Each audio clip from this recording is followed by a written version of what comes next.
Welcome to Gokul kitchen. இன்றைக்கி நான் செய்ய போகிற ரெசிபி பொரி குழம்புங்க. இதில் நம்ம புளியெல்லாம் சேர்க்க போகிறதில்ல, காயெல்லாம் சேர்த்து கொதிக்க வச்சு இறக்க போகிறோங்க. வாங்க எப்படி செய்யலான்னு பார்க்கலாம். எண்ணெய் 3 ஸ்பூன் அளவு ஊற்றிக்கிறேங்க.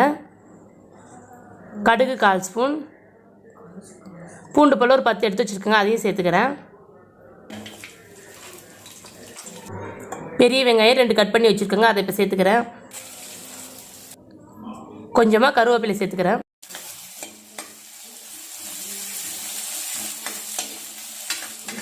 வெங்காயம் நல்லா பொன்னிறமாக வதங்கி வரட்டுங்க. உப்பு தேவையான அளவு,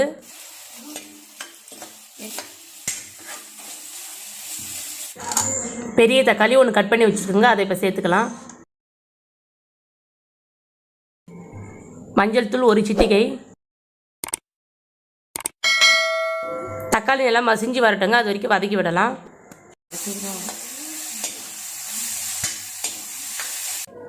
ஒரு பெரிய சைஸ் உருளைக்கிழங்கு கட் பண்ணி வச்சுருக்கோங்க, அதை இப்போ சேர்த்துக்கலாம். 2 முருங்கைக்காய் கட் பண்ணி வச்சுருக்கோங்க, அதை இப்போ சேர்த்துக்கிறேன். அவரைக்காய் 5 எடுத்துருக்கேங்க, கட் பண்ணியிருக்கேன், அதையும் சேர்த்துக்கிறேன். காயெல்லாம் நல்லா கிளறி விடுங்க. வெங்காயம் தக்காளியோட நல்லா மிக்ஸ் ஆகட்டுங்க. காயோட பச்சை வாசம்லாம் போகட்டும். நம்மளுக்கு இந்த காயின்னு இல்லைங்க, நம்ம தனியாக முருங்கைக்காயிலையும் வைக்கலாங்க. இல்லை முள்ளங்கி கத்திரிக்காயெல்லாம் இருந்துச்சுன்னா அதுவும் கூட சேர்த்து வைக்கலாங்க, குழம்பு நல்லாயிருக்குங்க.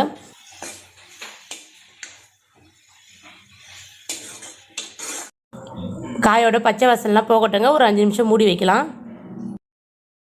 5 நிமிஷம் ஆயிடுச்சுங்க. காயோட பச்சை வாசல்லாம் போயிருக்கு, பாதி அளவு நல்லா வெந்து வந்திருக்குங்க.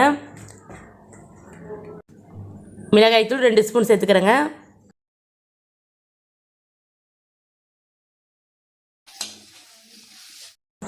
மிளகாய்த்தூளை ஒரு 2 செகண்ட் நல்லா கிளறி விடுங்க, பச்சை வாசல்லாம் போகட்டும்.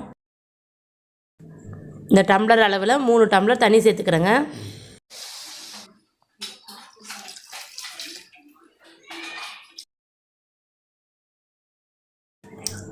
குழம்பு ஒரு 10 நிமிஷம் நல்லா கொதித்து வரட்டுங்க.